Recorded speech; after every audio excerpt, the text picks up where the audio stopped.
Black Star Network is here. Oh, no punches! I'm real revolutionary right now. Support this man, Black Media. He makes sure that our stories are told. Thank you for being the voice of Black America, Roland. Stay black. I love y'all. All momentum we have now, we have to keep this going. The video looks phenomenal. See, there's a difference between Black Star Network and black-owned media and something like CNN. You can't be black-owned media and be scared. It's time to be smart. Bring your eyeballs home. You dig?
Hey, folks, today's Friday, October 13, 2023. Coming up, Roland Martin Unfiltered, streaming live on the voters in Louisiana. Go to the polls tomorrow.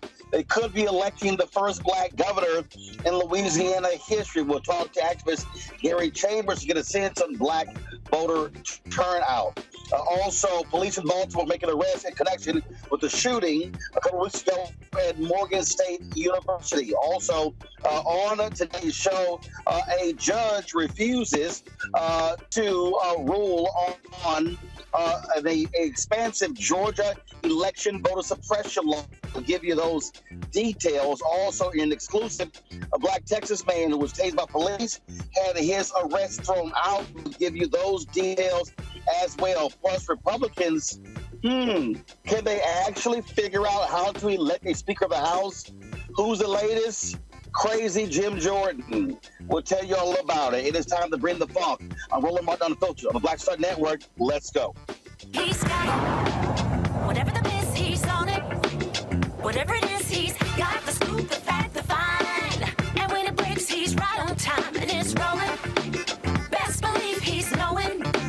Putting it down from sports to news to politics. With entertainment just for kicks, he's rolling.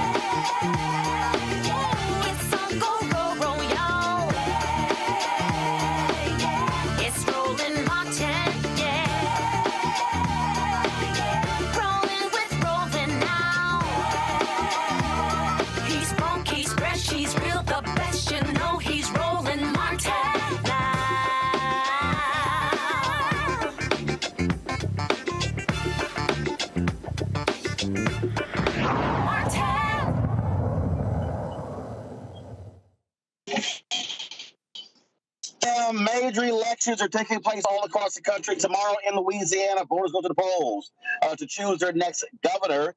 The African-American who's running, Dr. Sean Wilson, polls show he is operating second place to Attorney General Jeff Landry. But what is black voter turnout in Louisiana? Activist Gary Chambers Jr. joins us right now. Gary, always glad to have you on the show. You broke down the numbers more than a week ago. What do they look like today? Well, Roland, thank you for having me and having this discussion.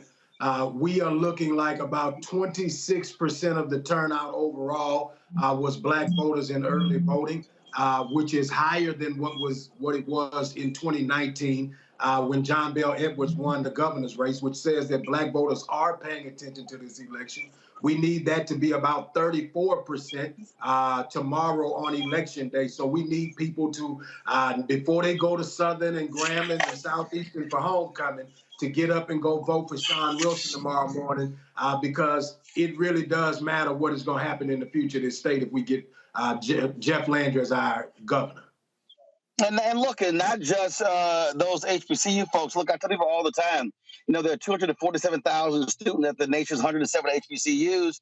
20% of them are non-black. You got 1.5 million black students at PWIs. So it's a whole bunch of black folks who are going to,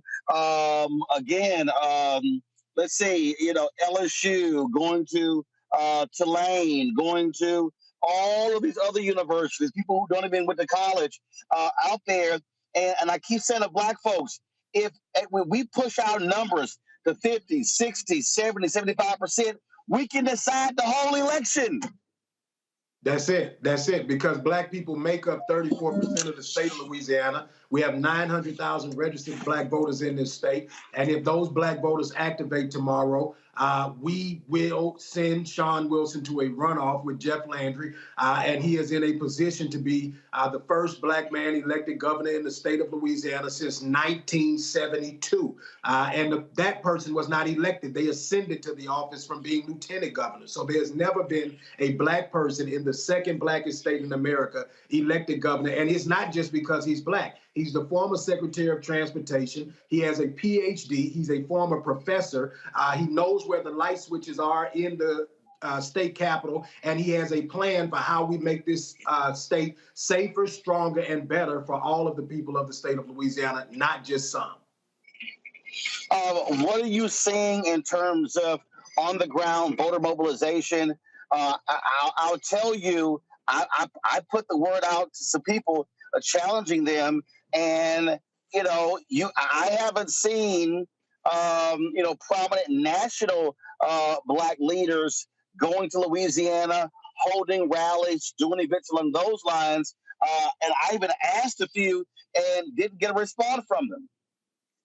Well, what I'll tell you is the people that represent us on the national level, or who have represented us on the national level, do not make it seem possible for a black person to win. So when people around the country look to Louisiana, they talk to certain voices. We need to change the voices that we're listening to. A black person can win in the state of Louisiana. We need the resources and the mobilization, and we need you to activate the people that you know within this community. We can't reach everybody by ourselves. Everybody has their own sphere of influence, and we should use that sphere of influence to help this brother, not because he's black, but because he's black and qualified, because he has the skill set, the plan, the vision, and the ability to do the job. And so it is a disappointing thing sometimes as somebody who's actively pushing this. You know, last year I ran statewide.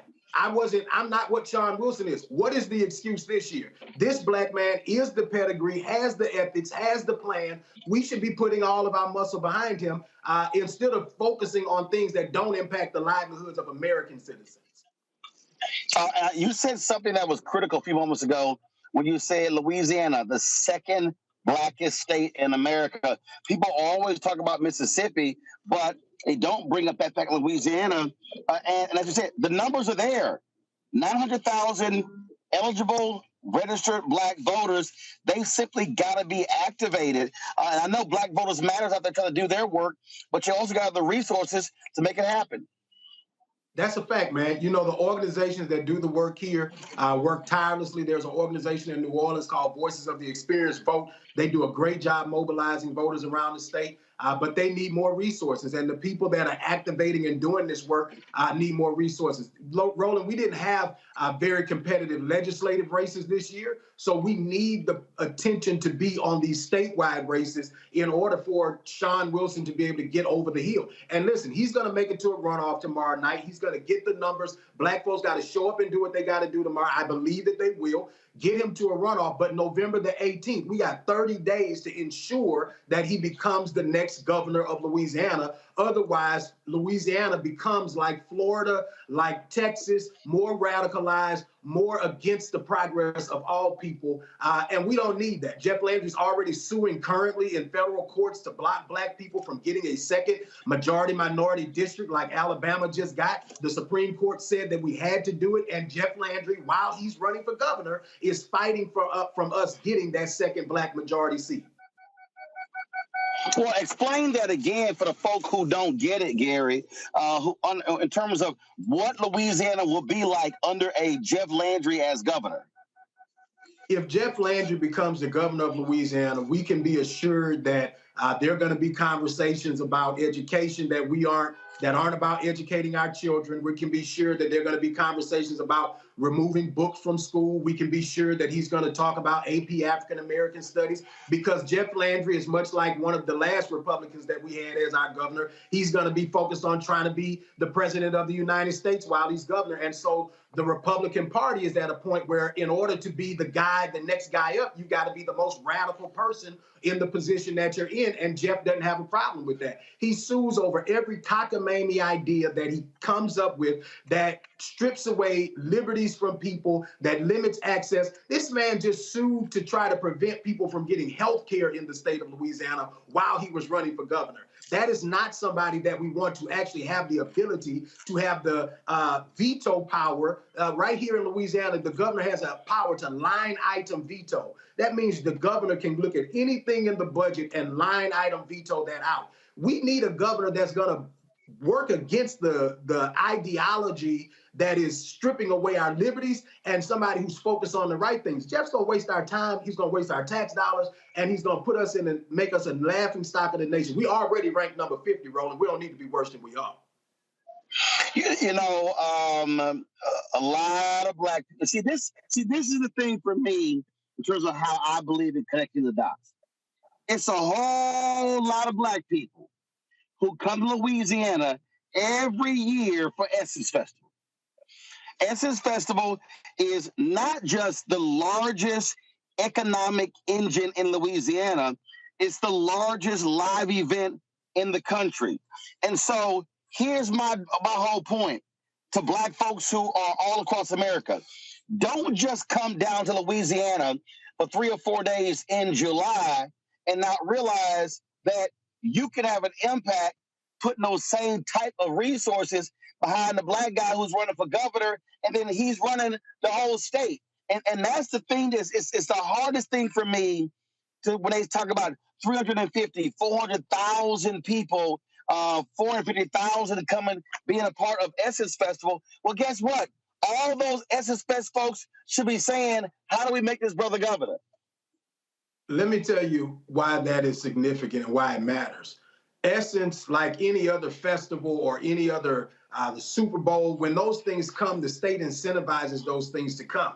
Just recently, in a joint legislative committee, they blocked a healthcare district. The legislature blocked a funding for a healthcare district in New Orleans, okay? Why is that significant? They are working against anything that is happening in New Orleans because they're saying that crime is high. They're not helping address the education issues. They're not helping make the city stronger. They're just saying, we're not going to give you any state dollars for anything in New Orleans if we don't like what your crime plan is, because that's what we have the power to do as a Republican legislature. What do you think is going to happen when the funding for all of these things that are culturally important to Black people are up for the legislative people that are under the thumb of Jeff Landry? They're going to work against New Orleans. They're going to work against Baton Rouge. They're going to work against Shreveport. When you look at the headway that we have made in getting investment into these communities, the resources that Congressman Carter has brought in, the work that's been done over the last 8 years with John Bell as governor, we wouldn't have Medicaid expansion in Louisiana if Black folk didn't elect a Democrat as governor.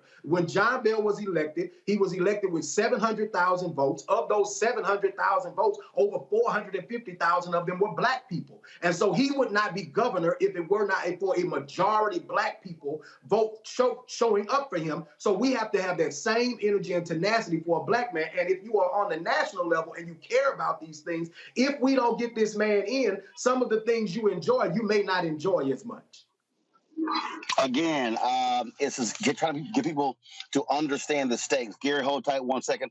I'm going to go to a break, come back. My panel's got some questions for you as well. Folks, we're talking about the Louisiana election. It is tomorrow. It is tomorrow. I need everybody who's watching and listening. I need you reaching out to your friends and the family in Louisiana saying, y'all have got to go to the polls. We have got to stop leaving our power at home. Stop going to damn homecomings. Stop going to Essence Festival. Stop going to all these places and shaking your ass, eating food, listening to music, but then we don't turn around and use that same collective action to put people in office. And so we'll be right back right here on Roland on the Filter on the Black Star Network. Peace, I'm Faraji Muhammad, host of The Culture. And brothers, we need to talk. There's been much discussion about the state of the black man in our community, whether it's in politics, education, or in the home. My brothers, we are struggling to lead the way, which is why The Culture will be hosting the Black Men Summit, where we'll be redefining and celebrating black manhood. This special series will kick off on the 28th anniversary of the historic Million Man March on Monday, October the 16th at 4 p.m. Eastern Time. I'll be talking to some of Black America's most prolific, dynamic, thought-provoking black men activists, scholars, and leaders about our role, our power, and our future. So tune in and join the conversation as an online culture crew member for The Culture's Black Men Summit, redefining and celebrating black manhood. Starting Monday, October 16th through Friday, October 20th, 4 p.m. Eastern Time each day, right here, exclusively here on the Black Star Network.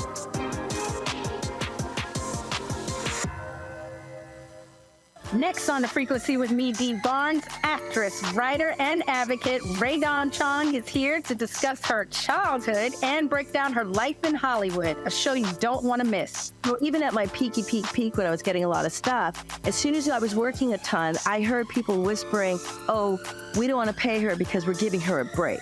Only on The Frequency on the Black Star Network. On a next A Balanced Life with me, Dr. Jackie, we meet Ricky Fairley. She was given a death sentence by her doctor 11 years ago. But for Ricky, giving up was not an option. She declared war on her disease, turned her entire life upside down, and won the battle. I know that God left me here to do this work. And when you talk about faith, faith is what got me through. I mean, I had to relinquish my faith and give my life to God and say, okay, God, what have you got for me? And He gave me my purpose. And that's why I'm here. Her amazing story of strength, balance, and survival here on A Balanced Life with Dr. Jackie on Black Star Network.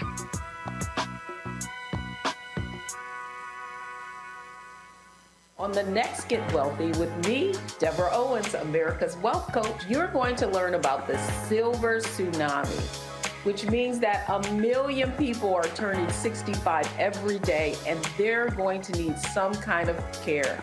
You're going to meet two sisters whose situation with their own family led them to start a business in this industry, and now they're showing others. This is our passion, our mission, our purpose, our ministry. That's right here on Get Wealthy, only on Black Star Network.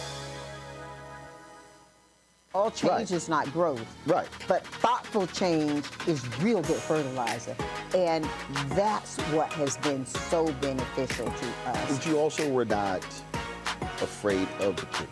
Well, and I'm a black woman in business. Come on, I don't care how I dress up. I don't care who I'm speaking with. I don't care what part of the world I am in. I still am a black woman in business. Being afraid of the pivot, being fearful of change is not what got me here. Respectful of change respectful of it. Yeah. Fearful? No. No.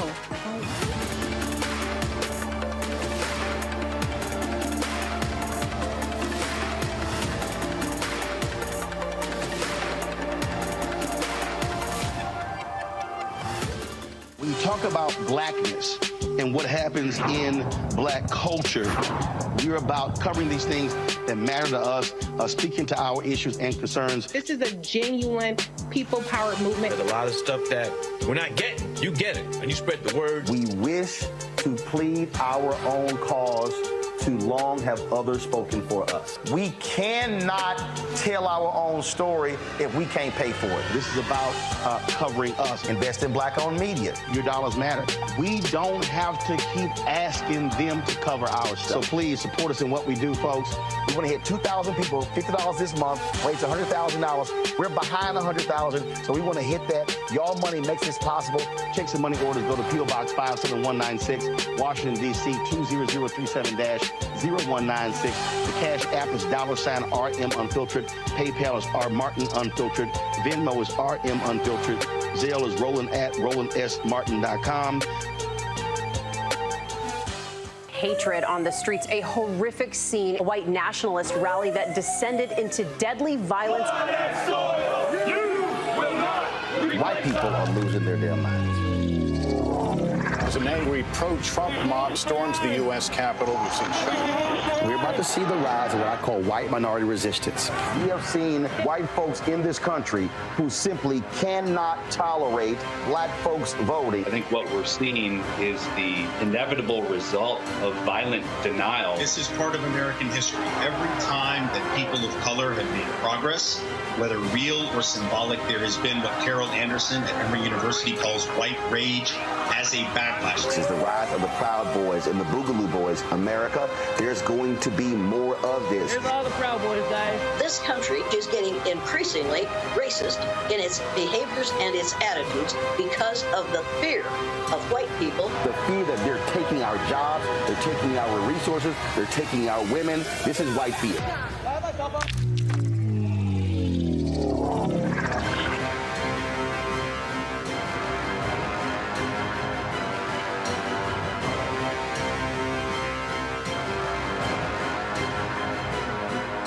Farquhar, executive producer of Proud Family. Bruce Smith, creator and executive producer of The Proud Family, Louder and Prouder. And you're watching Roland Martin Unfiltered.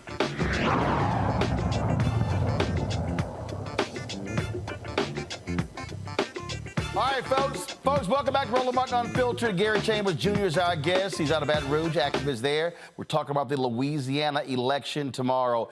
African-American voters can play a huge role in the election of the next governor. You've got MAGA Republican Jeff Landry, who's leading in the polls. You got former head of Transportation Secretary in Louisiana, Dr. Sean Wilson, who is running second in the polls. They are positioned to be the two candidates to go to the runoff taking place on November 18th. Gary, the key is, again, no candidate is going to get a majority of the vote there. And so the top two, because you have a jungle primary in the state, the top two vote getters, they advance to the runoff. And I think part of the problem with not just African Americans, but also your white Democrats across the country, is that they have this attitude, especially these white consultants coming out of D.C., Democratic Governors Association, DSCC, DCCC, DNC, all the different people. They think, you know what, the South is lost. But that's a lie. You lose because, one, you don't run. You lose because you don't put the resources behind. And so if you look at the numbers, there's a pathway to victory if folks, again, would put the dollars where they are needed in order to run ads, hire staff, have GOTV efforts to be on the ground. That's how you do it. It's absolutely how you do it. I think that when you look at what the investment is, the candidates that are running in Louisiana, are not raising the millions of dollars in comparison to what we saw in Georgia. But what you saw in Georgia is when you make the investment, the possibility of a victory is there. And now there are two Democratic senators from the state of Georgia that are helping save democracy right now. if we didn't invest in that state, then you would not get that turnout in that state. If you make the investment in Louisiana, Mississippi, and Alabama, you'll see different outcomes. And as a result, you'll have different democratic outcomes for the people that live within those communities. But we have just abandoned it and then just said, oh, it'll turn around. You know, and Roland, I normally wouldn't do this, but I'm just going to call it out. Where is Cedric Richmond right now for Sean Wilson, right? When we talk about the national level, if Biden isn't supporting Sean, if the people at the federal level aren't supporting Sean, it's probably because Cedric Richmond isn't helping create that conversation on a national level for the people of Louisiana, for any black candidate that's running statewide. Hey, that's a damn good question, and it's also one, again, for the DNC as well. Matt Manning, Civil Rights Attorney at Corpus Christi. Matt, welcome to the show. Your question for Gary. Yeah, first, good afternoon, brothers. I want to say, Gary, you know, I got to push back on something you said. You said earlier you didn't think you had the right pedigree that Dr. Wilson does, and I think you do, because I think you have broken down the issues here masterfully and spoken very directly in a way our politicians don't these days. So I hope that you continue seeking office, because we need brothers like you in the good fight.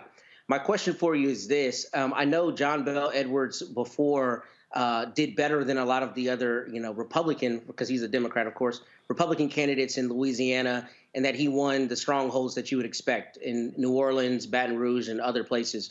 But what is the polling looking like for Dr. Wilson in the non-metropolitan parts of Louisiana? Where does he have to do particularly well? What parishes to get over the hump when he comes out of this primary? Well, thank you, brother, and I'm going to keep pushing. I will tell you that Sean is doing great in Baton Rouge, New Orleans, and Shreveport, but there's still Lafayette Parish, Calcasieu Parish, Evangeline Parish that he's got to do well. He's got to do well in Slidell and Hammond and the areas of central Louisiana like Rapides Parish, where Alexandria is. He's got to be able to turn out black voters in all of those communities, progressive, forward-thinking white voters in those communities. Up in Monroe, there got a lot of black folks in Monroe, Louisiana. There are places in Louisiana that people have never heard of that are full of black people and full of forward-thinking white folks who want to see things different in this state. There's just not the resources to activate a lot of those people. But where Sean is going and having conversations, people are responding, and I think they're going to show up. And right now, black folks have shown up 1.3% higher than they did in 2019 for John Bel. That's not a whole lot, but that is an encouraging thing, which I hope that more people are going to take it serious and get up in the morning and go vote. Because, you know, if you look at what has happened in Louisiana, you know, John Bel and I have had our share of disagreements, but I recognize that having a Democrat as the governor of the state of Louisiana has saved us from being as radical as other southern states. And I know that we could go even further with somebody like Sean Wilson in the governor's office. And see, you know, before I go to Michael, I think this is, and I normally don't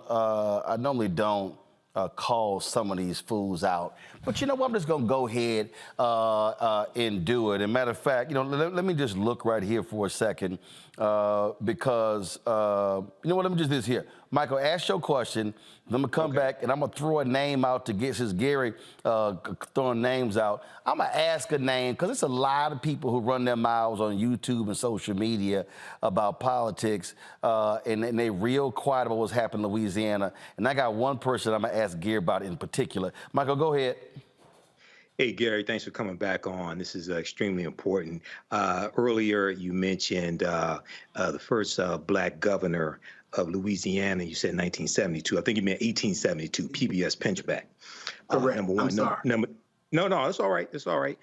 Number two, last week we had Amari Hosang on from Black Voters Matter. And one of the things I brought up was the Louisiana State Constitution of 1898 and how it's still impacting politics today in Louisiana and impacting the conditions of African Americans. How do you connect the state constitution and the history of that state constitution being put in place to disenfranchise African Americans politically and oppress them? How do you connect that to where African Americans are today? Brother, Louisiana needs a radical transformation in our state legislature as well as a constitutional convention once we get a sensible legislature. We haven't had one since the 70s, but we were one of the only states until a few years ago that allowed you to be convicted with 10 out of 12 jurors, right? It was 9-3 originally. It was 9-3 originally based upon that state constitution. That was something I was going to get to, but go ahead. And then we have right now so many laws and policies. We still have slavery in the state constitution. We still don't want to take slavery out of the Constitution. We put that on the ballot last year. It didn't pass, right? That we just aren't decent enough right now to just say, you know what, let's take the word slavery out of the state constitution.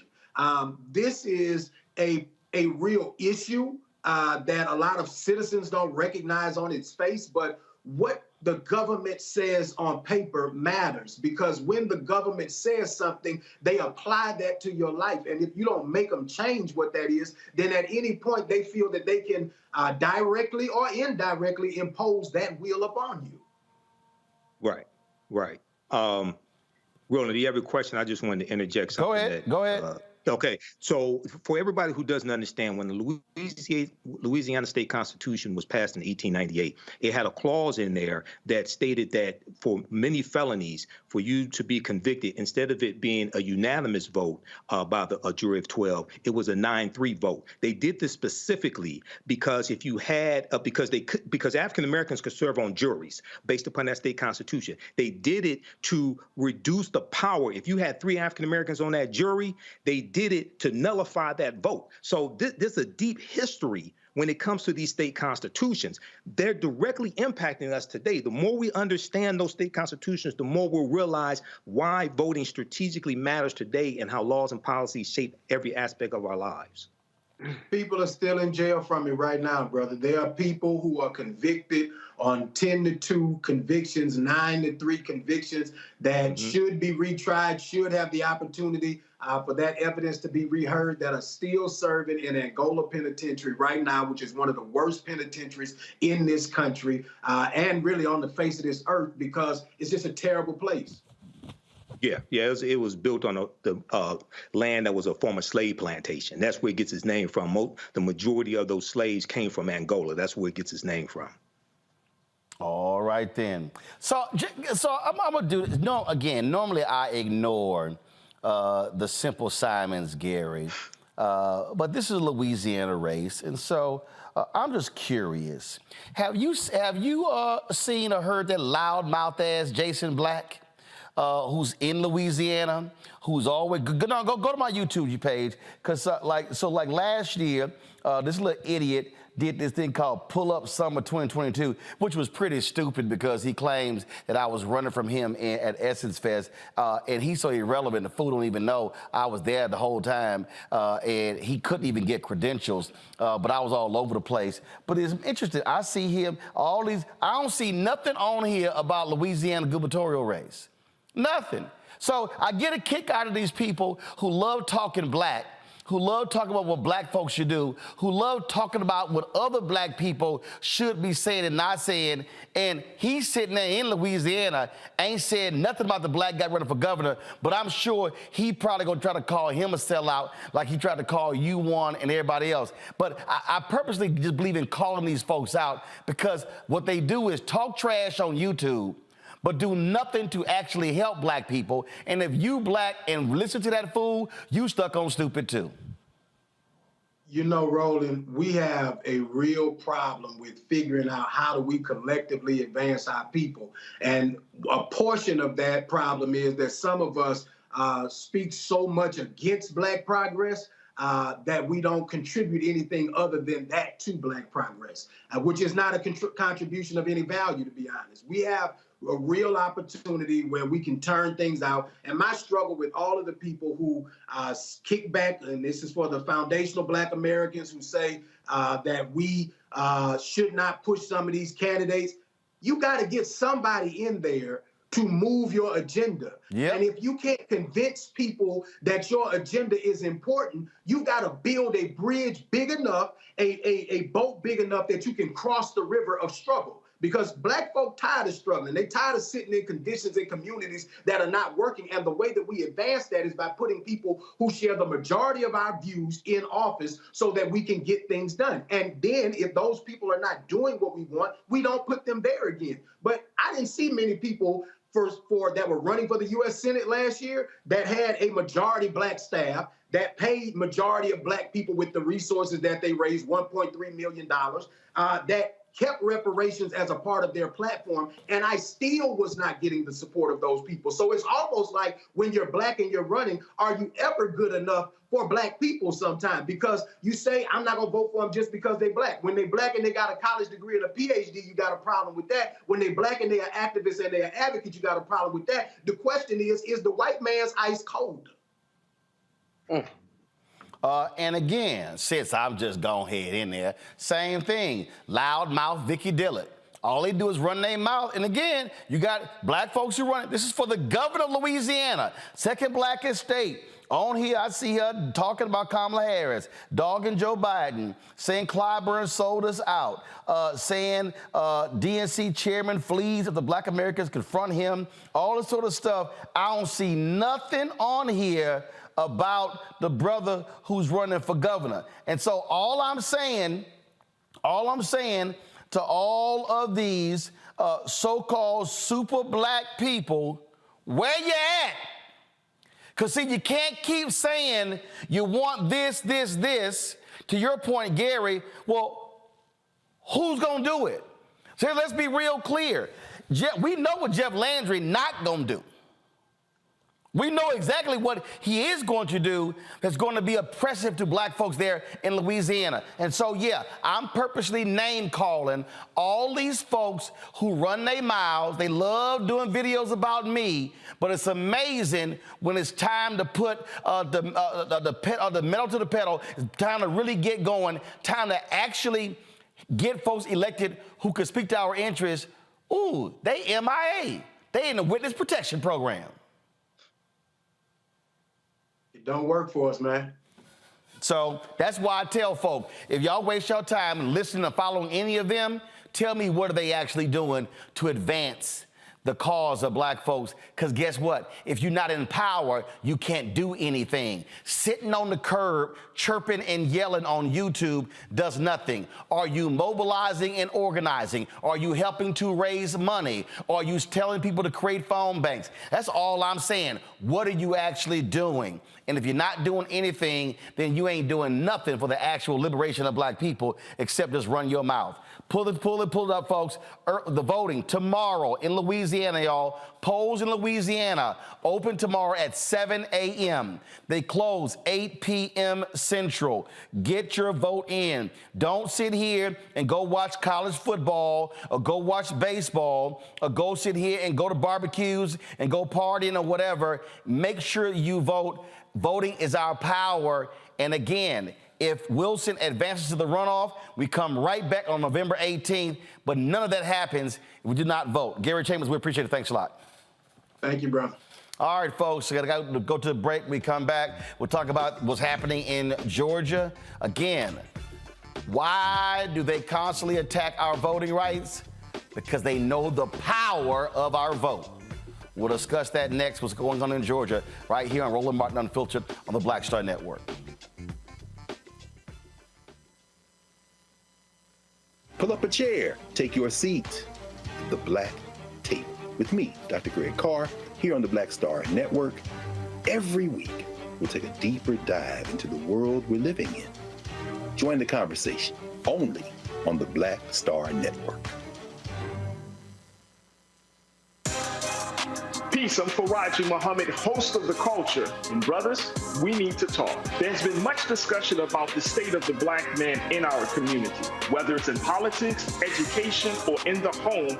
My brothers, we are struggling to lead the way, which is why The Culture will be hosting the Black Men Summit, where we'll be redefining and celebrating black manhood. This special series will kick off on the 28th anniversary of the historic Million Man March on Monday, October the 16th at 4 p.m. Eastern Time. I'll be talking to some of Black America's most prolific, dynamic, thought-provoking black men activists, scholars, and leaders about our role, our power, and our future.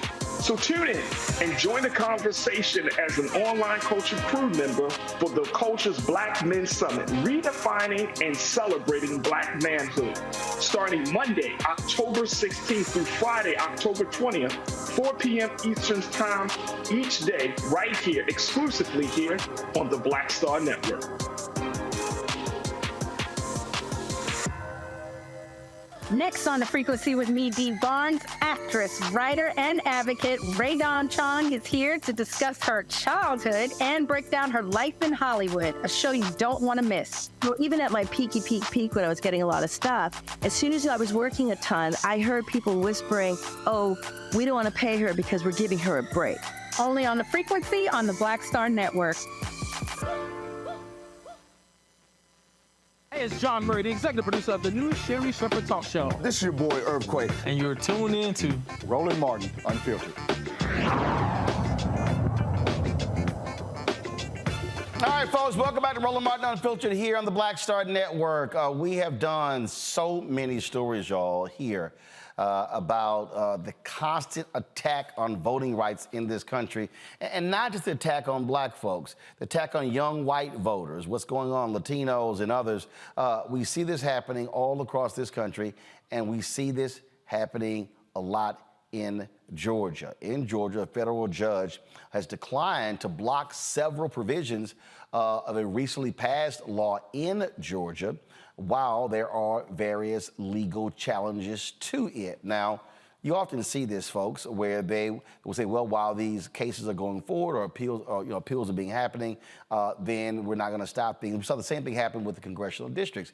Even when the Supreme Court allowed these illegal districts to move forward, saying there wasn't enough time to redraw these lines. But the problem for the folks who are living there is that they're having to still abide by these restrictions that were passed 2 years ago in Georgia. Now, several groups are challenging what is called Senate Bill 202, claiming the new law is going to make it harder for blacks to vote in Georgia. But again, the judge ruled the plaintiffs failed to prove the legislation is intended to discriminate against voters based upon race.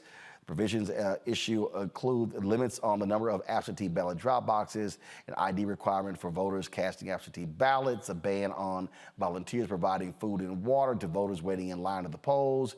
Joining me is Caitlin May, a voting rights staff attorney at the ACLU of Georgia, coming out of Atlanta. Caitlin, glad to have you here. So here's this whole deal. Oh, well, we can't show that it's targeting people because of their race. Well, then, all of a sudden the laws are created. All of a sudden, I wonder why. Is it because you had this massive increase in black voter turnout?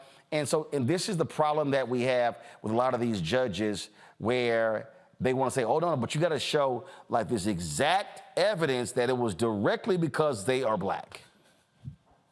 That's right. Yeah. And thank you for having me. So Senate Bill 202, what we often call Georgia's anti-voter law, was passed in 2021, as you said, after a huge influx of turnout, even amidst COVID. And SB 202 was passed in response to a fear of voter fraud. And it's important that I say a fear of voter fraud, because the advocates of this bill are not pointing to actual cases of voter fraud. They are pointing to election deniers who are afraid of that happening. Voter fraud in Georgia is not a large problem. Voter access in Georgia has always been and continues to be a huge problem. In this case, SB 202 made a lot of changes to our election code, and almost all of those changes made it harder for Georgians to access their right to vote, but in particular made it harder for Black Georgians and Georgians with disabilities to access. I'm sorry, go ahead. So in this case, we moved for a preliminary injunction. Unfortunately, we just received word that the judge did not grant our preliminary injunction. So this is just a preliminary order. As you know, gone are the days when the legislators openly say we're passing this bill so that Black Georgians cannot vote. But that doesn't mean that these tactics are not targeted towards the methods of voting that Black Georgians use and voters with disabilities use. And so, as I said, this is just a preliminary ruling. We are still going to fight about this in the court and in the legislature, and we're going to continue to prepare for trial.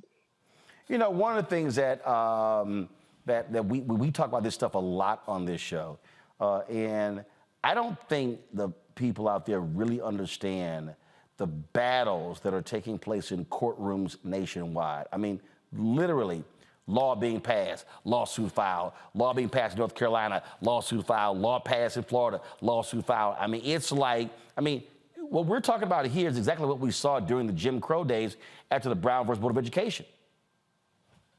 Yeah, it's like a hydra with many heads. As soon as you get a ruling on one issue, then there's another bill that's going to pop up. And like you said, it's all over the country. It's particularly all over the South. And SB 202 is a particularly egregious example because it was an omnibus election bill. It touched every part of our election code and made things harder for voters and made things harder for local county election administrators. Questions from the panel. Michael, you first. All right. Thanks for coming on today. When we look at some of the history of Georgia, we, in addition to this voter suppression, we look at things like the statewide runoff election rule that was championed by Denmark Groover, who was a white supremacist segregationist member of the state legislature in 1963. How do you, when we talk to especially African Americans about what's going on in Georgia and the voter suppression, how do we connect bills like this to a history of voter suppression in Georgia? Yeah, I think any time that you have seen Black political power grow across the South, and particularly in Georgia, you've seen a reaction to that relatively quickly. And as I said, how open the legislature is about the reasons for that reaction has, changed over time. But we have expert testimony or expert reports that show that the methods that are targeted by laws like SB 202 are things like absentee voting. And those methods are used in particular by Georgians of color, Black Georgians, Latino Georgians, and Georgians with disabilities. And of course, youth voters as well.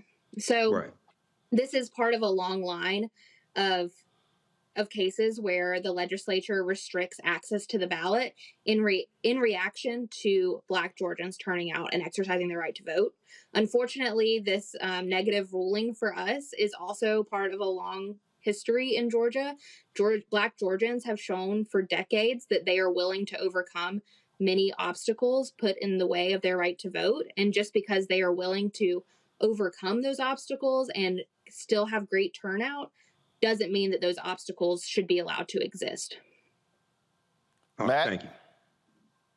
Yeah, Caitlin, I have two questions, one of which is kind of a wonky lawyer question, so excuse me for that in advance. But I guess the two questions I have are first, as it relates to the provisional ballots, I saw that there is a prohibition on a provisional ballot that is cast in the wrong place. And I wanted to know how kind of you guys are framing that, because that seems to me to be pretty clearly violative if somebody goes through the checks at the appropriate place, casts the ballot, and they end up being in the wrong place. It seems like that's not their fault. That's the election administrator's fault. And I kind of want to see your position on that. And then the second question is, how are y'all handling the messaging? Because the difficult part of this seems like you almost need fewer Black people to show up in order to show there is, in fact, a disparate impact, but you can't, publicly advocate for that. So how are y'all handling the messaging part of this as it relates to the lawsuit? Sure. Yeah. So as to your first question, that is the out-of-precinct voters. That is one of the many provisions of SB 202 that we are challenging. So that is unfortunately one of the provisions that we had hoped to have eliminated temporarily for the 2024 elections while we wait for trial. Unfortunately, that was not the result that we got, but we will continue to fight for that and hopefully have a long-term solution that changes that law back to what it was and allows people to cast a provisional ballot at any time of day. SB 202 changed that law to only being after 5 p.m., so 5 to 7 p.m. on Election Day. And as to your second point, that's exactly right. Of course, we would never use any kind of messaging to ask people not to show up to vote. We always want high voter turnout. And Georgians have really turned out in the past couple of years, despite these restrictions on their access to the ballot. But, we just have to show the judge that just because people are willing to go to great lengths to exercise their right to vote doesn't mean that the restrictions are not unnecessarily hindering that access, and doesn't mean that those laws are just. So we have a coordinated, we call it integrated advocacy. We have a great policy and communications team. So all of us work together to simultaneously try to make sure individual Georgians are able to access their right to vote and do turn out to exercise their right to vote, but also challenging these laws so that in the future and long term, that's an easy thing to do, because it's not right now for many Georgians. All right, then. Well, keep up the good fight, Kaylin. We appreciate it. Thanks a lot. Thank you for having me. All right, folks, when we come back, we're going to show you an ad that the Republican is running against one of the brothers who we talked to this week in Virginia. That is pretty shameful. They've darkened the ad, and they're using the typical week on crime. Wait till we show you this sheer stupidity and what's happening in Virginia. You're watching Roland Martin Unfiltered on the Black Star Network. You too, folks, hit that like button, y'all. And your support, what we do is critical, so please contribute to our Brina Funk fan club. Your dollars make it possible for us to do what we do. Send your check and money order.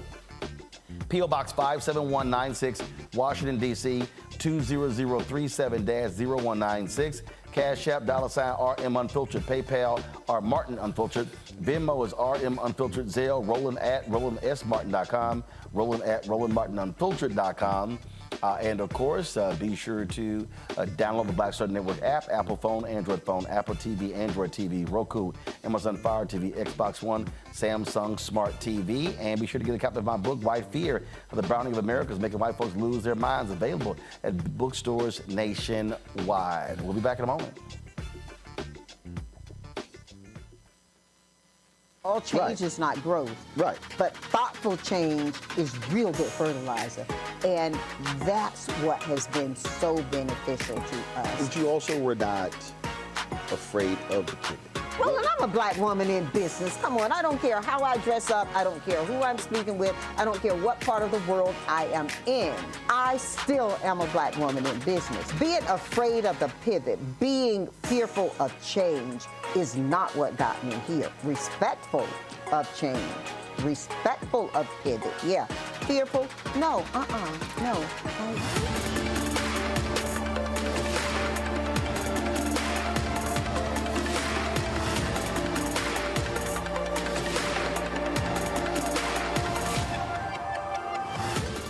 On a next, A Balanced Life with me, Dr. Jackie, we meet Ricky Fairley. She was given a death sentence by her doctor 11 years ago.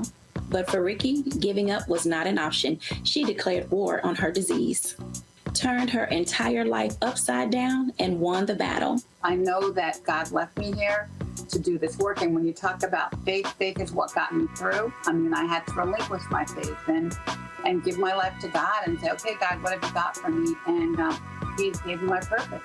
And that's why I'm here.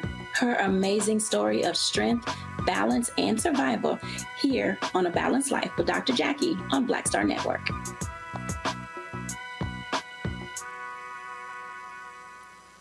Pull up a chair, take your seat. The Black Tape with me, Dr. Greg Carr, here on the Black Star Network. Every week, we'll take a deeper dive into the world we're living in. Join the conversation only on the Black Star Network.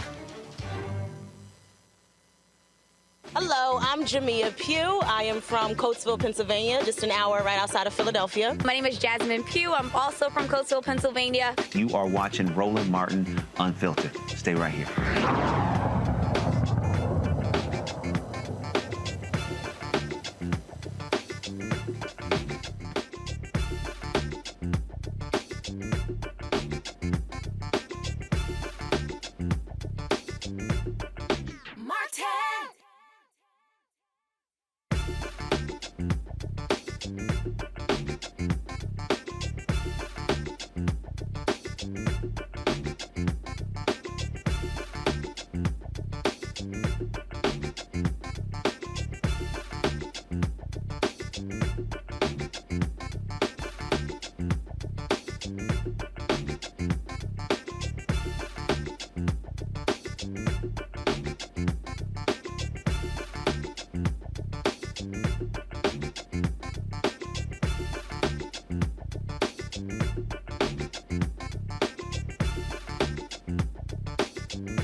All right, folks, Monday, we were in Virginia Beach with several candidates who are running for the Virginia House with one of our Get Out to Vote events, opportunity for people to learn more about the candidates. And one of those candidates was Michael Fagans. He served in the military, raised by a teacher. And so just so you understand the games that people play, I mean, here's somebody who literally put the uniform on to fight on behalf of this country. And his Republican opponent, Karen Greenlaw.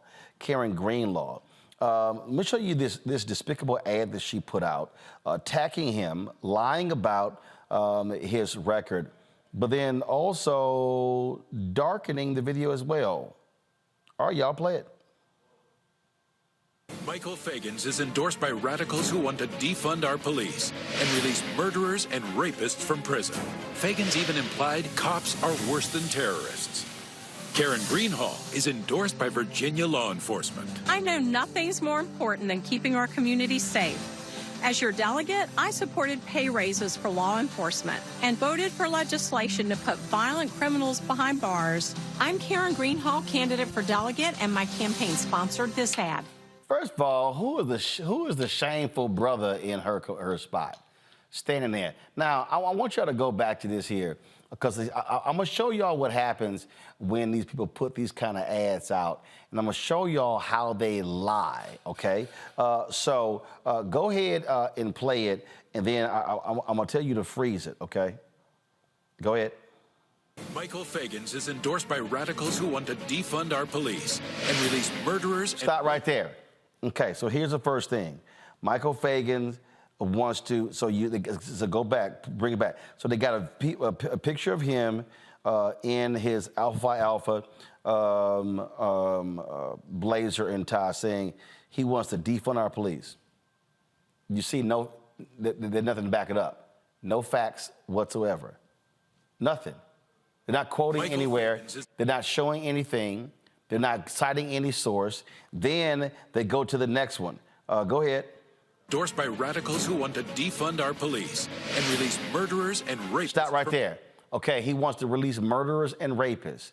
So you see somebody in a hoodie. Okay, here's the deal again. No citation, no nothing. Oh, the black man wants to see him release murderers and rapists. Okay, then this is the one that's hilarious. Go to the next one. Fagans even implied cops are worse than terrorists. Stop right there. Oh, Fagan has implied that cops are worse than terrorists, and you see they use an image of a black female cop.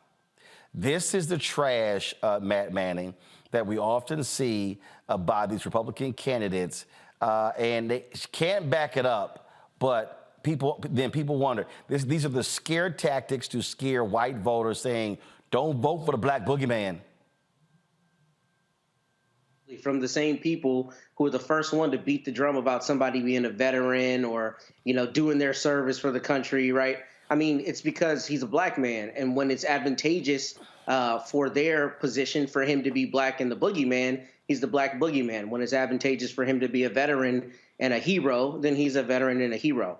And that kind of cognitive dissonance is exactly what you see across the political spectrum, but particularly from Republicans and particularly as it relates to black people. And I think it's shameful because they know there's no accountability for it. That's really the biggest issue here. Both sides of the aisle play political games. We'd be dishonest if we didn't say that. But what I find in situations like this is that nobody's ever going to call them out on it.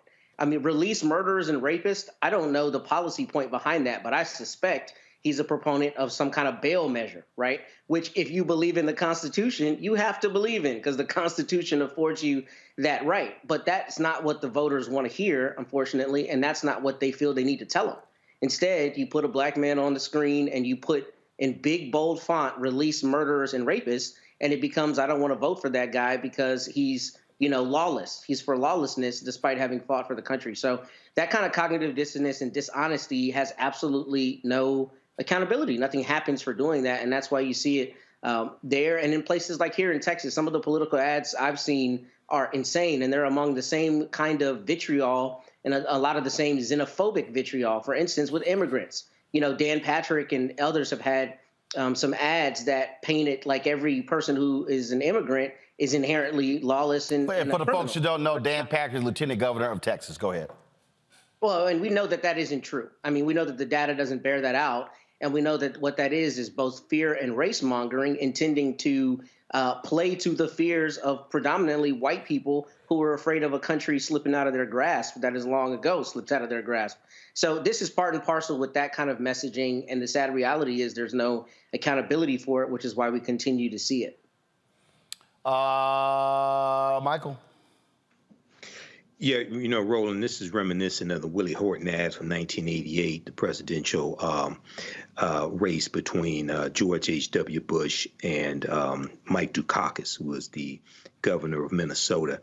And the reason why Republicans keep doing things like this and playing this old playbook, playing this old game from their playbook and prey on the fears of especially white suburbanites is because oftentimes it works. We saw it work when Senator Ron Johnson ran re-election against Lieutenant Governor Mandela Barnes in Wisconsin, and they darkened, if I remember correctly, in the campaign ad that was for Senator Ron Johnson, they had a darkened picture of Lieutenant Governor Mandela Barnes. They talk about defund the police, which is why when that phrase first came out, I understand the sentiment, but I said, as somebody that has a background in marketing, that's one of the dumbest ass slogans I've ever heard. It's going to come back to bite you in the behind, and it has time after time after time. What we have to do is outflank Republicans. We know the playbook they're going to come with. We need to outflank them and talk about how, yes, you're for upholding law, but you're also for being fair. You're also for taking a holistic approach to policing. And hopefully Michael Fagans comes back and hits hard with facts and evidence, because it appears that they're manufacturing a lot of things against him. Yep, of course. To prey on the fears of white people as well, who will most likely be oppressed by the Republican candidate if he wins. Indeed. Speaking of the Republicans, looks like in the House they've decided, or guess they're going to move forward with Jim Jordan as their speaker designee. Let's see if we get to 18 votes. It did not take long for House Democratic Minority Leader Hakeem Jeffries to rip into this. Jim Jordan is literally one of the most pathetic individuals who's in Congress. And man, Jeffries did not waste any syllables in describing him. House Republicans have selected as their nominee to be the Speaker of the People's House the chairman of the Chaos Caucus, a defender in a dangerous way of dysfunction, and an extremist extraordinaire. When we had a narrow majority under the last Congress, led by Speaker Pelosi in partnership with Senate Democrats under the leadership of President Joe Biden, we were able to pass bills to make a difference in the lives of the American people. House Democrats passed legislation to save the economy through the American Rescue Plan by putting shots in arms, money in pockets, and kids back in school, and allow America to be reopened as the strongest economy of any in the developed world. House Democrats were able to pass the Bipartisan Infrastructure Investment and Jobs Act to fix our crumbling bridges, roads, tunnels, airports, our sewer and water systems, our mass transportation systems, and to ensure that there was high-speed internet access and clean water in every community.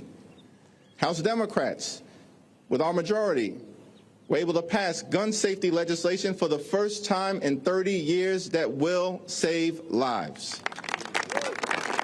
House Democrats were able to pass legislation to stand up for our veterans who were exposed to toxic substances, Agent Orange, and things to undermine their health, their safety, and well-being, and to provide millions of veterans with the health care they need to live the lives that they deserve. House Democrats were able to pass the CHIPS and Science Act to bring domestic manufacturing jobs back home to the United States of America. And House Democrats were able to pass the Inflation Reduction Act to strike a dramatic blow against the climate crisis, set our planet on a sustainable trajectory forward, lower energy costs, strengthen the Affordable Care Act, lower health care costs, and drive down the high price of life-saving prescription drugs for millions of Americans, including dropping the price of insulin from thousands of dollars a year to $35 a month for millions of Americans. That is the track record legislative accomplishment under a House Democratic majority. House Republicans have just elected a Speaker nominee who in 16 years in this Congress hasn't passed a single bill because his focus has not been on the American people. His focus has been on peddling lies and conspiracy theories and driving division amongst the American people. House Republicans now have a choice. There are only two paths forward. On the one hand, House Republicans can continue to triple down on the chaos, the dysfunction, and the extremism that has been visited upon the American people as a result of the House Republican Civil War. On the other hand, traditional Republicans can break away from the extremism, partner with Democrats on an enlightened bipartisan path forward so we can end the recklessness and get back to doing the business of the American people. And Democrats are ready, willing, and able to get that done. Well, I must say, Mike, they really have picked an idiot if they're going to go forward with Jim Jordan. A stone cold idiot. Jim Jordan is one of the dumbest people in the House, in the Republican caucus in the House of Representatives. He gets absolutely nothing done except to push the MAGA agenda, except to push the extreme right Freedom Caucus agenda. So I've been following this closely.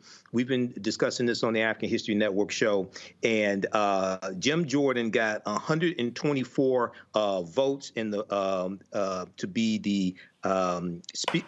the Republican choice, 124 to 81 for Scott, who was the challenger. So it's not clear he's going to get. From what I'm seeing, they need 217 now instead of 218. So they must be a House of Representatives person short.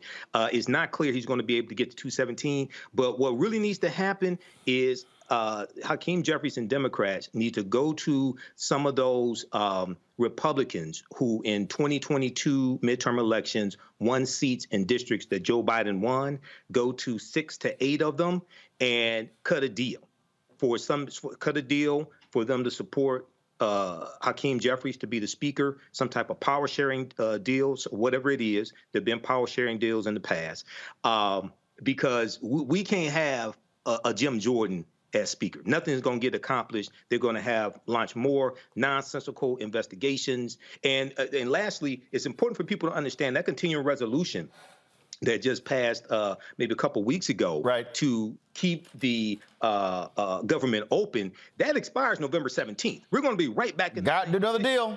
Got to do another deal. Do another deal. Hey, the Republican Accountability Project put out this video, Matt, which is all Republicans talking about this idiot Jim Jordan. Watch this. Jim Jordan lied about the 2020 election. Then they added fraud on top of it, and that's why President Trump wasn't elected president. It was that lie that caused the insurrection at the Capitol. I don't know how you can ever convince me that President Trump didn't actually win this thing. They knew President Trump was going to win on election night, but they wanted to keep looking for and finding and counting ballots. He almost destroyed our democracy. Got 11 million more votes than he did in 2016, but somehow the guy who never left his house wins the election. Jim Jordan should never be the Speaker of the House. So they want to lead with election denier. Boy, that's leadership. You know, I don't know, Roland. I don't know. Maybe I'm not understanding fully the contours of this, but I think this could actually be a good thing to this extent. Jim Jordan is an idiot, and Jim Jordan is a Trump proxy. But as we saw with McCarthy, this is the worst time to want this job, right? He had to give up so many concessions that we're talking about how he was the first Speaker of the House ousted in history.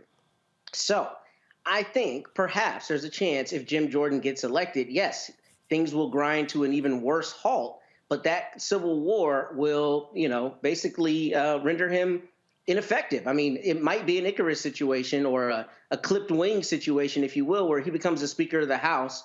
He tries that, mess where he's grinding the government to a halt, and before we know it, he's gone. And he's not only gone, but he has been rendered ineffective. That might be a little naive take on it, but when I saw that he was in the running for it, I thought they're insane, number one. And number two, if I were him, I wouldn't want this job. And the reason is I think him, Marjorie Taylor Greene, Lauren Boebert, and a few others have tried to really make their political hay by being the, anti-establishment, against everything type of people. But to be the Speaker of the House, you have to effectively work with the other side, which in this instance is going to cut his legs out from under him, and the Jim Jordan show will lose a lot of its effect. So I'm not hoping he becomes Speaker of the House, but if he does become the Speaker of the House, I think his ineffectiveness there may render him ineffective going forward. But that could also be a naive take. I'm not sure. Lord, the Jim Jordan show is going to be a truly shit show. All right, y'all, got to go to break. We come back. We'll talk about this exclusive story out of Texas. Black man who'd been tased by cops. Guess what? Charges dropped. Amazing what happened when that video comes out, huh? All right, folks, we'll be back right here on Roland Martin Unfiltered on the Black Star Network.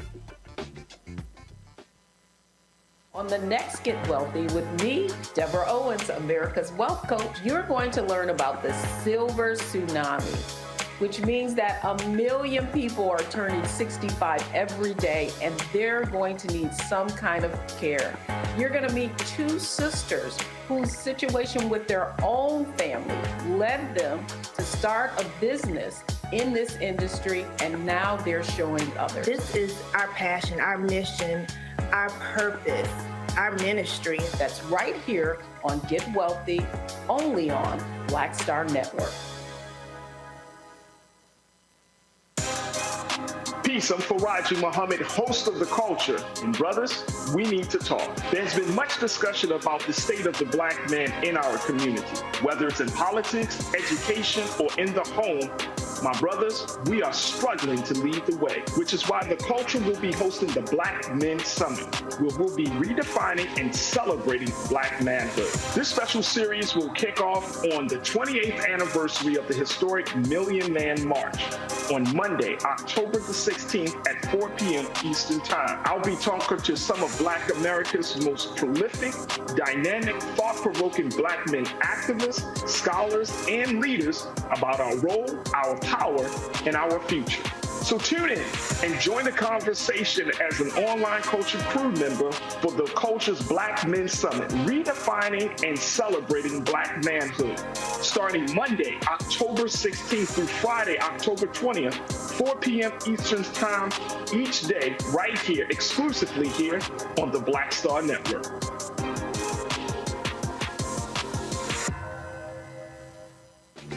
I'm Marissa Mitchell, a news anchor at Fox 5 DC. Hey, what's up? It's Tammy Roman, and you are watching Roland Martin Unfiltered.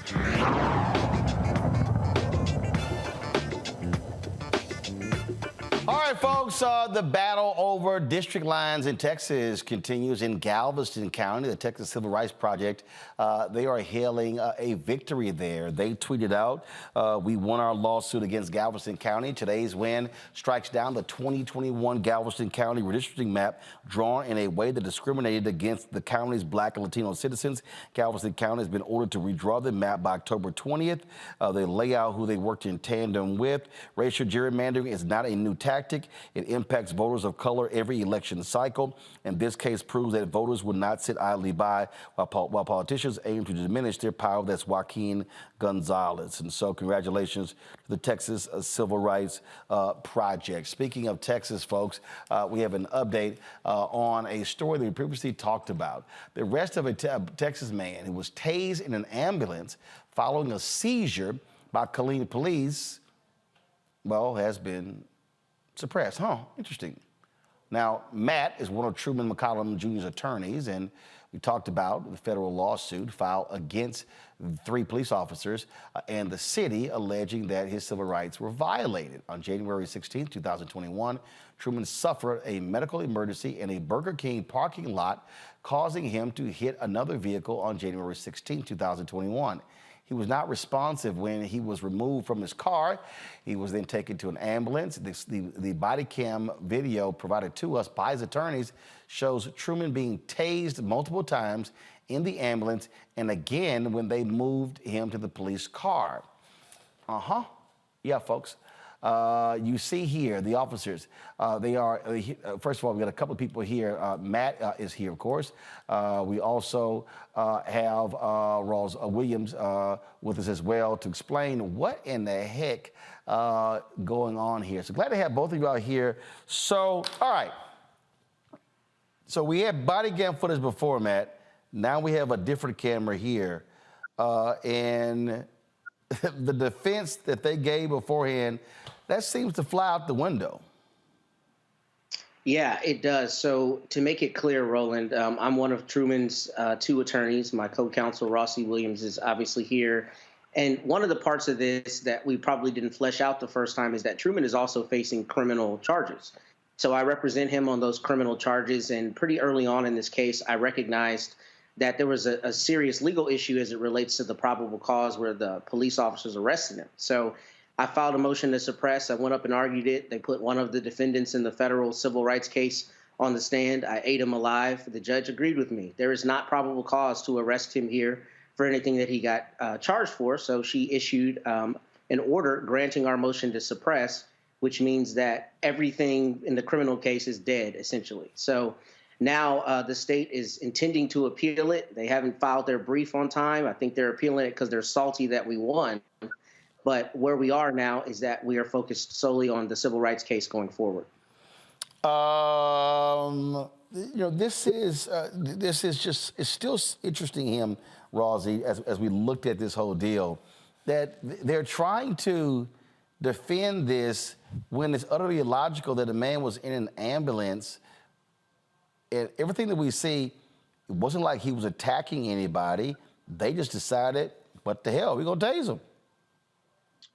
Well, first of all, thank you so much for having us on the show. I've been enjoying it tremendously tonight.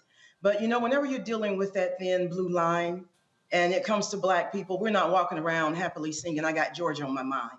Because those cops who are racist, they're out to take us out each and every time. So in relation to Truman, it's important also not just to note that he was inside an ambulance, but to note that he had a seizure. He literally had a seizure in the drive-thru of the Burger King.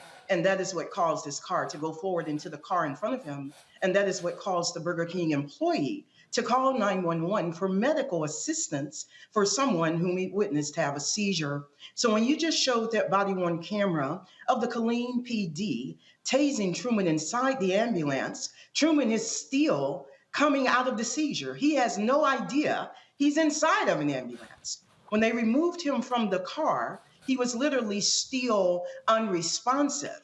And so the paramedics placed him inside the ambulance to receive treatment. The police then entered the ambulance and started tasing him. So at no point during this entire process that you see here, this entire injustice, does Truman even know what's going on? And even later, the police, in their own write-ups, admitted to that he was incoherent. He didn't know who we were. He didn't know we were police. Yet time and time again, this is what we see them doing. So again, Matt, for the folks who missed it, so what's the next step? So there are really two next steps. As it relates to the criminal charges, again, we triumphed in our motion to suppress. So the arrests are dead. There's not anything really there to prosecute, but the state has filed a notice of appeal, which means they want to fight what we did in court. Thinking preventively, recognized what they were likely to do and provided the judge with the law on which she made her ruling, her correct ruling. So we're comfortable with the likely outcome of that. But one, there may be an appellate brief process, and I've hired one of the best appellate lawyers in the state to assist us with that. if we do get far down that road. As to the civil rights case, it's basically been on hold as the criminal charges were going through the system. So now it's a matter of litigating the civil rights case. And as you can imagine, both the city and the attorney for the officers, has come out pretty hard, filed their customary motion to dismiss, but we are not concerned. Both Rossi and I do this for a living, and we are built to stand 10 toes down with our client. And really, the issues are on our side. The law is on our side. Morality is on our side. Right is on our side. And we are on Truman's side and ready to stand to fight against all that comes. But that now means we need to continue briefing in federal court, and we'll surely have some oral arguments on the issues. But one of the things that's really primary about this, Roland, is a lot of civil rights cases people don't realize when people have contact with the police, there are a lot of times companion criminal charges. And when those companion criminal charges go the way that they've gone in Truman's case, where it's the police don't have probable cause and it's obvious that their contact with our client was not rooted in the law, then that really strengthens and buttresses our position in the federal civil rights case. So Rossi and I are both heartened by that outcome because we know it's the right outcome and it strengthens our civil rights case. Would you agree with that, Rossi? I would. And if I may, I want us to make sure we're letting the people know the significance of that fight you led there in the criminal part of the case, because the witnesses, or the witness who was there upon which the judge based this decision, was actually one of the police officers involved in tasing Truman. So the state called in their witness, it was the police officer, and utilizing that evidence of that police officer's testimony, utilizing the evidence entered of the body-worn camera, the judge looked at that and said there was no probable cause for the arrest. When the officers charged Truman from that incident there at Burger King, they charged him with resisting arrest as well as a DUI. So to have your own police officer sit there on the stand and testify, and the judge still say, hey, I heard everything you said, but there was no probable cause. That's very powerful. The other thing I'd like to say very quickly is usually at this point, what you see is the prosecution dropping the charges because there's no probable cause. But as Attorney Manning pointed out, in this case, they're still trying, but they even missed the deadline to file their appeal. So right is on our side, the law is on our side, and we have to continue this fight. I get very, very passionate in doing these, but in this situation, I will say very quickly, Truman is not only my client, Truman is my brother. We have the same mother. I mean, biologically. I know sometimes people say brother by another mother. No, this is my brother by my real mother, Rossi D. McCollum. And so I stand more than 10 toes down. I got my 10 toes, your 10 toes, and everybody else's 10 toes, because we come to hold them accountable. This has to stop. And we're the people. All right. We appreciate it. Keep us updated. Thanks a lot. All right, folks. Gotta go to a break. We come back. Police in Baltimore making arrests in the shooting at Morgan State. We'll tell you about that next. If you're watching on YouTube, hit the like button, folks. We easily want to hit 2,000 likes on today's show. Also, support us in what we do. Send your check and money order to P.O. Box 57196, Washington, D.C. 20037-0196. Cash App, $RM Unfiltered. PayPal, R Martin Unfiltered. Venmo is RM Unfiltered. Zelle is Roland at RolandSMartin.com. Roland at RolandMartinUnfiltered.com. Be sure to get a copy of my book, White Fear, The Browning of America, Making White Folks Lose Their Minds, available. Bookstores nationwide. Don't forget, download the Black Star Network app, Apple phone, Android phone, Apple TV, Android TV, Roku, Amazon Fire TV, Xbox One, Samsung Smart TV. Be sure to watch our 24-hour, 7-day-a-week streaming channel, available on Amazon News. Simply go to Amazon Fire and go to Amazon News. You can also tell Alexa, play news for the Black Star Network. Watch us on Plex TV, Amazon Freevee, as well as the live channel grid on Amazon Prime Video. And shout out to the folks who contribute to our Bring the Funk campaign: Anthony Lawson, D. Wash, Tyrone Rico Davis, also Lois Besley, Priscilla Smith, Roxana DeShong, Keith Simmons, Jimmy Thorne, D. Wash, Nichelle Dent, Damon Porter, Elbert Fulgham, Anthony Lawson. Let's see here. We also have Alicia Davis, Jamal Worley, Tommy Williams, Josephine Turner, Mark Abrams, Jerome, Marvina Jackson, Wanda Macon, Thaddeus. We have Rongella Redmond, and let's see here, TYWS, Carletha Brown, Darhill Johnson, Donald White, Preston, Corey Jackson, Aisha Holloman, Monty, Ava Walcott, Patricia Wilson, Anthony Glover, Stacy Robinson, Jesse Jackson, Keith Young, Bia 2377, Terry Jones, Robert Davis, let's see, Curtis Roofer, Cornelius Antwine, Portia Anderson, Michael Potts, Exodus Real Estate Holdings, LLC, Hubert Murphy Jr., Andre Hollins. Thanks a bunch. Hatred on the streets, a horrific scene, a white nationalist rally that descended into deadly violence. White people are losing their damn minds. As an angry pro-Trump mob storms the U.S. Capitol, we've seen We're about to see the rise of what I call white minority resistance.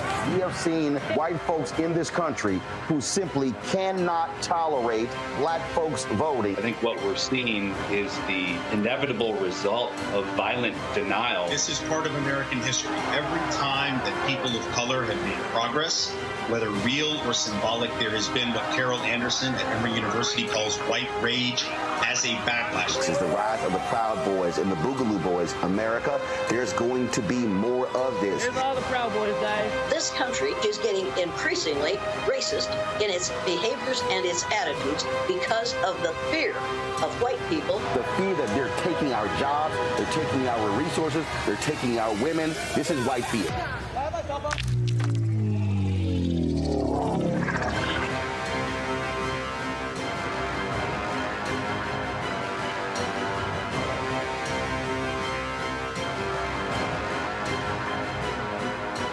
Pull up a chair, take your seat. The Black Tape with me, Dr. Greg Carr, here on the Black Star Network. Every week, we'll take a deeper dive into the world we're living in. Join the conversation only on the Black Star Network.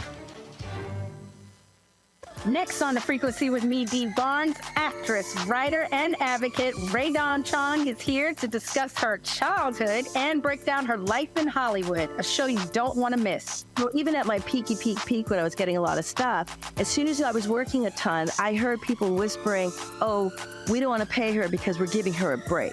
Only on The Frequency on the Black Star Network. Hi, everybody. I'm Kim Coles. Hey, I'm Donnie Simpson. Yo, it's your man Deion Cole from Blackish, and you watch Roland Martin, Unfiltered.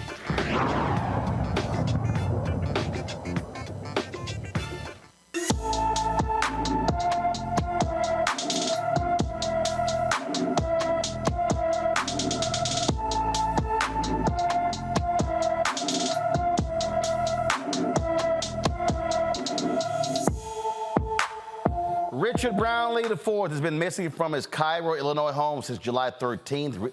A 33-year-old is 6 feet, 3 inches tall, weighs 240 pounds, with black hair and brown eyes. Richards was last seen driving his black 2010 Chevy Aveo with Illinois tags DE 33808. Anyone with information about Richard Brownlee IV is urged to call the Alexander County, Illinois Sheriff's Department at 618-734-2141, 618-734-2141. Folks, the Baltimore Police Department has one suspect in custody in the shooting that took place, the mass shooting that took place at Morgan State University. They also issued a warning for the second suspect, who's still at large. Police have arrested a 17-year-old man on attempted murder charges in Washington, D.C. They have issued an arrest warrant for 18-year-old Javon Williams for attempted murder. He is considered armed and dangerous. Authorities were able to identify Williams and the other juveniles through surveillance footage. There's a $9,000 reward for information leading to Williams' arrest. During a campus town hall about the incident, President David Wilson said they plan to build a wall around 90% of the Baltimore campus and effectively eliminate unfettered access. In addition to the wall, Other potential upgrades include installing more metal detectors in campus buildings, exploring weapons detection technology, increasing police patrols, and building additional security guard booths. The cost for all of this will be about $22 million. And so there's been a mixed reaction, if you will, to the announcement of this university wall in April. You remember, the university tore down the Spite the Wall, which was constructed in the 1930s and was recognized as a residential segregation barrier for African Americans. You know what, Michael, I understand folks who have some reservations, but here's the deal. The job of the university is to keep the faculty, staff, and students safe. The reality is, I don't care who you are, you simply just, especially where universities are located, you just can't have sort of that open access. And I think that for a lot of people, we just live in different times. I can tell you, I've traveled all around the country. I've gone to various campuses, HBCUs, PWIs, community colleges, and here's the deal: most universities, they're wide open. I mean, you can just look. My alma mater is Texas A&M University. It's literally wide open. You could just walk straight on the campus. It's a massive campus, but that's most universities, and so depending upon where you are, the university's got to keep it safe. And if this means directing people into entrances to get on campus, so be it. Yeah, and my alma mater, Wayne State University here in Detroit, is an open campus. Right in the cultural center, right near the Charles H. Wright Museum of African American History. You can just walk on campus. So a lot of universities in what we would call urban areas are like that. In this situation here, I can understand them wanting to put back up a wall and needing that for protection, because what people have to understand is parents send their children, even though they're 18 years old, you're always your parents' children, right? Parents send their children to universities with the expectation that the university is going to do basically everything they can to protect their children. So when you have shootings like this, and that creates that sense of you being vulnerable, you not being protected, it can negatively impact enrollment, which impacts dollars. So they're going to have to take precautions, and if they have to erect a wall to contribute to increasing security, then that's what they have to do. But Matt, guess what? There are fences around Air Force bases and military bases. I mean, we see fences around many facilities. Yeah, and I don't think that those facilities should be begrudged for basic security considerations. And they got guns. I know that. I know. They got guns and they have to restrict access. But, I went to Howard, right down the street from Morgan State. And first, this shooting is really particularly sad because so much of my collegiate career involved Morgan State. And I just love the people at Morgan State. But to that end, I think both Morgan State and Howard and a lot of HBCUs have to be considerably more nuanced in what they do to not only be a part of the community, but to be inviting to the community while also safe to the students. Because the thing we don't talk about, if we're being honest about a lot of HBCUs, particularly at Howard, is when I was there was a rift between the students and people in the community, because a lot of people who would go to Howard were either silver spoon or did not understand that they were moving into a community where people already lived. And even though everyone's Black, the reality is there are some class things at play, there are educational issues at play, and there are community, especially in D.C., gentrification issues. So I say that to say people should be safe on campus, and there should be a way to keep them safe. But I think both Howard, Morgan, and all other HBCUs would be tone deaf if they didn't do that in a way that was still inviting to the community, because while these are bastions of Black education, they can't ostracize Black people in the communities around them. So how you toe that balance, I don't know. I mean, it's not for me to decide at Morgan State, but I do think that in erecting a wall, it needs to not further, alienate people in the Baltimore community. Morgan State still needs to be a jewel in the community for the community. And I don't know how you do that in this instance, but I think that needs to be top of mind so that you can accomplish the goals of keeping students safe, but also keeping the community integrated with the university. Let's go to Atlanta with a fire officer who tased a 62-year-old black man who died. That, remember, was over a traffic ticket causing his death. He's appealing his termination. Atlanta Police Chief Darren Shearbaum said Officer Kieran Kimbrough did not follow department procedure on August 10th when he did not wait until a supervisor arrived to arrest Johnny Holman Sr. The chief fired Kimbrough after internal investigation. Kimbrough's termination comes days before his body cam video of interactions with Holman is to be released. An autopsy determined that Holman's death was a homicide. The medical examiner also found that heart disease also contributed to his death. No shock, you have this officer who is appealing his firing.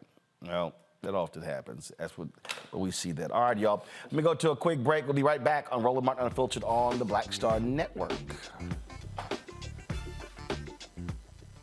On a next, A Balanced Life with me, Dr. Jackie, we meet Ricky Fairley. She was given a death sentence by her doctor 11 years ago. But for Ricky, giving up was not an option. She declared war on her disease, turned her entire life upside down, and won the battle. I know that God left me here to do this work. And when you talk about faith, faith is what got me through. I mean, I had to relinquish my faith and give my life to God and say, okay, God, what have you got for me? And He gave me my purpose. And that's why I'm here. Her amazing story of strength, balance, and survival here on A Balanced Life with Dr. Jackie on Black Star Network.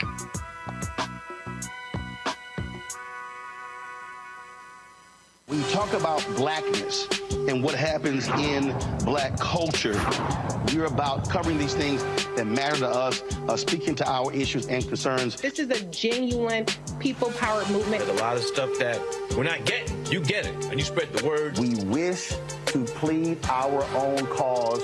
Too long have others spoken for us. We cannot tell our own story if we can't pay for it. This is about covering us. Invest in black-owned media. Your dollars matter. We don't have to keep asking them to cover our stuff. So please support us in what we do, folks. We want to hit 2,000 people, $50 this month, raise $100,000. We're behind 100,000, so we want to hit that. Y'all money makes this possible. Checks and money orders go to P.O. Box 57196, Washington, D.C. 20037-0196. The Cash App is $RM Unfiltered. PayPal is R Martin Unfiltered. Venmo is RM Unfiltered. Zelle is Roland at RolandSMartin.com. Hey, what's up, y'all? I'm Devon Frank. I'm Dr. Robin B., pharmacist and fitness coach, and you're watching Roland Martin Unfiltered.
Folks, the war continues in Israel, between Israel and Hamas.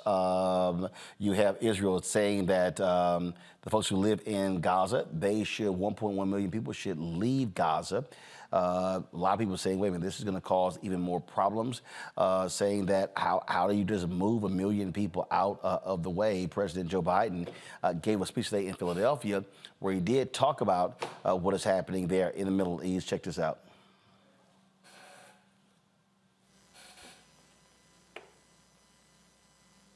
All right, give me 1 second. We're pulling it up. Here we go. Hello, everybody. It's good to be almost home. Hey, guys, I live in Delaware, okay? And by the way, I'm a big Pennsylvania guy, but you have an advantage in Philly. 1, I married a Philly girl. 2, you're between Scranton and Wilmington. You know, Scranton, you guys have no sense of humor, man. Look, Ryan, thanks for that introduction. I really mean it. And before I get started, I want to acknowledge 2 brave police officers on a serious note were shot last night. 1 was killed at the Philadelphia airport. I talked to the chief and the mayor about this. They put their lives on the line to protect this community. We owe them a debt of gratitude, and we're praying for them and for their families today. I also want to say a word about the situation in Israel. The more we learned about the attack, the more horrifying it becomes. More than 1,000 innocent lives lost, including at least 27 Americans. These guys make Al-Qaeda look pure. They're pure evil. As I said from the beginning, the United States, make no mistake about it, stands with Israel. The United States stands with Israel. Secretary of State Blinken was in Israel yesterday, and Secretary of Defense Austin is there today. We're making sure Israel has what it needs to defend itself and respond to these attacks. It's also a priority for me to urgently address the humanitarian crisis in Gaza. At my direction, our teams are working in the region, including communicating directly with the governments of Israel, Egypt, Jordan, and other Arab nations, and the United Nations to surge support and humanitarian consequences for Hamas attack to help Israel. You know, we can't lose sight of the fact that the overwhelming majority of Palestinians had nothing to do with Hamas and Hamas's appalling attacks, and they're suffering as a result as well. This morning, I spoke with the family members of all those Americans who are still unaccounted for on a Zoom call for about an hour and 10, 15 minutes. They're going through agony, not knowing what the status of their sons, daughters, husbands, wives, children are. You know, it's gut-wrenching. I assured them my personal commitment to do everything possible to return every missing American to their families. We're working round the clock to secure the release. So, Matt, Michael, I want to go to you. Michael, I'll start with you first. This is, it's interesting watching all of these different things unfold. One, I saw a post earlier that I thought was kind of interesting. Give me 1 second. I want to mention this, where Axios had this story that the State Department has said there's certain things that cannot. So here it is. It says, Scoop, this is a senior foreign correspondent for HuffPost. Hours after Israel ordered an exodus in Gaza, State Department officials circulated internal warnings against 3 phrases: de-escalation, ceasefire, end to violence, bloodshed, restoring calm. Why in the hell would we want not those things discussed? So I'm not certain why. I know we have multiple things taking place at the same time, okay? I'm glad President Joe Biden talked about the humanitarian crisis going on in Gaza because, to be quite frank with you, from looking at mainstream media, it appears they value the lives of Israelis more than they value the lives of the 2.2 million Palestinians living in the Gaza Strip. And they are living under, like, segregation-like conditions or oppression coming from Israel. Okay, you have Israel dropping leaflets into Gaza saying for 1 million Palestinians to leave Gaza. But they really don't have anywhere to go for 1 million of them to leave. Even though some of them are trying to leave, they're trying to go south. They really don't have anywhere for 1 million to go. This is, I was talking to somebody earlier today about this. This looks like this is about to be another Crusades, which was started out in 1096 AD between the Christians and the Muslims, okay, over control of what they call the Holy Land in Jerusalem. This is about to be a bloodshed. Now, Joe Biden and, quite frankly, the Biden administration, I think, got criticism early on by not having a full-throated distinction between the 2.2 million Palestinians who are being oppressed and Hamas, which is a terrorist organization. And what I mean by that is so much attention was on Hamas attacking Israel, but what was lacking was a history for about the past 56 years between Israel and the Palestinians, okay? And you have a humanitarian crisis going on in the Gaza Strip. The one UN person or ambassador has referred to the Gaza Strip as an open-air prison. So now more information is starting to come out about what's taking place in Gaza. But this is going to be tremendous bloodshed coming. Yeah, and here's the deal, Matt. I mean, this is the thing for me that is, I just sort of sit here and I'm go, what are we talking about here? The reality is this here. Death is death. And if the whole point of a ceasefire, the whole point of ending the violence is to prevent death. And I think what's happening is, and I saw a story earlier to talk about this here, there is such a lust, a thirst for retribution. And I get it. 5,000 rockets come raining down. You want to do that, but that's gonna lead to response, and then another counter response, and the counter response, and the counter response. And what we're talking about here is we're talking about people who are being shipped out and moved out. Hamas has controlled Gaza since the election in 2006. There hasn't been one since. So this notion that all the Palestinians stand behind Hamas, you heard Biden say that, that's not true, but there's just this attitude of, hell, just open the gates of hell and unleash everything. And you talk about mutual self-destruction. Or sorry, mutual destruction. You fired me, I fired you, I fired back, you fired back, and then it never ends. Yeah, and I think you asked a particularly astute question. Why are there internal emails saying we're not going to use terms like ceasefire and other things that seem to be the focus, should be the focus of anybody involved in policy or in defense, right, is staving off the number of lives that are lost. But I think if we look at it in the larger context of the fact that this particular conflict is the one that is most difficult for anyone in the United States of America to talk about for fear of being labeled one way or the other. Mainstream media, to Michael's point, is everything I've seen has been about nothing but the number of Israelis who have been lost. And you're exactly right. Death is death. It is abhorrent, no matter whose life is lost. But the reality is this geopolitical issue has hugely complicated origins and will continue to be complicated going forward. And even that lumping together of Palestinians with Hamas as though, those aren't distinct contingencies, one of which may not be completely supportive of the other, with, Palestinians not being Hamas, is crucially important. But we don't find that level of nuance in this conversation. And what I always find particularly difficult in this instance is, he's the president, so naturally he has to talk about the number of Americans lost. But when you have thousands of people dying, it seems that if America is involved in this conflict, our primary focus should be how do we stop more people from dying, rather than purely being in lockstep with one of the combatants, with Israel. And I think, if that's the government's policy, then that's fine, but that should be overridden by all efforts to make sure that we don't have continued loss of life. So I think that the media has to be more truthful about how it's playing this and how it is portraying it.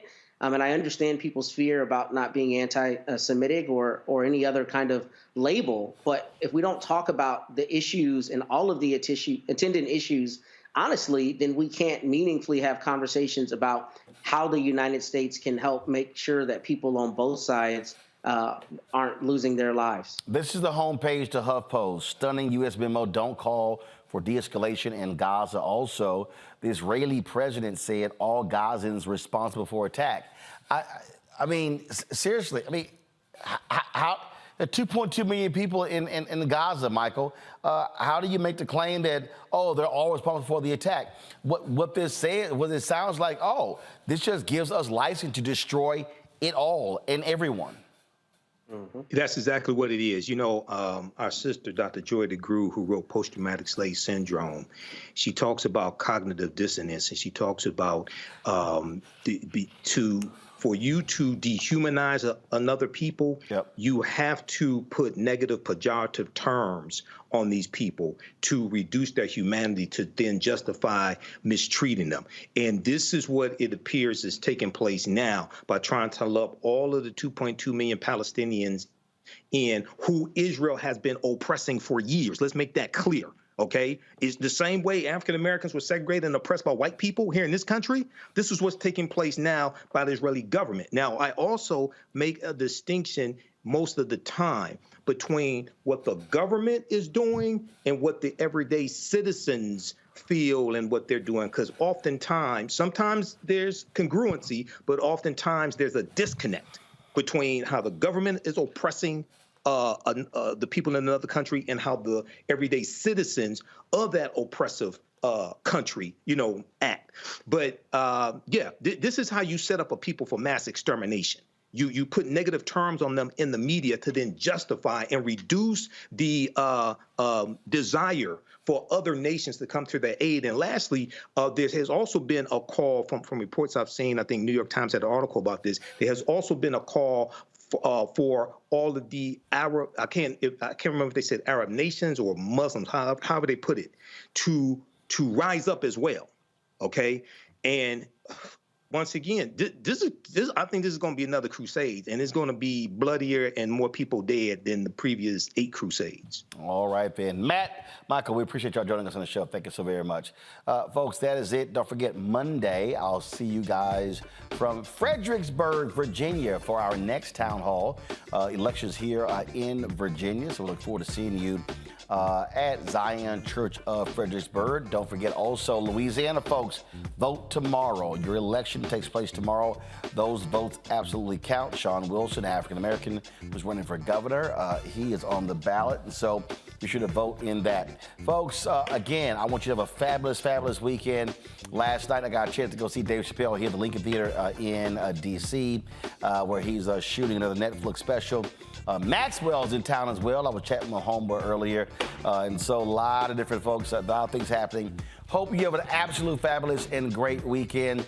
Tomorrow, I'm going to be hanging out. Y'all follow me on social media. I'm going to be going to the University of Maryland football game. Head coach Mike Loxley, his team is 5-1. Kevin Sumlin, the former head coach of Texas A&M, is on his staff as a co-offensive coordinator and assistant coach. I'm going to go out and hang out with him as well. And so I got support. Listen, support what Deion is doing. Mike Loxley is doing a great job with the Maryland program as well. So got to show coach some love. So look for my post on social media. All right, y'all, that's it. I'll holler at y'all later.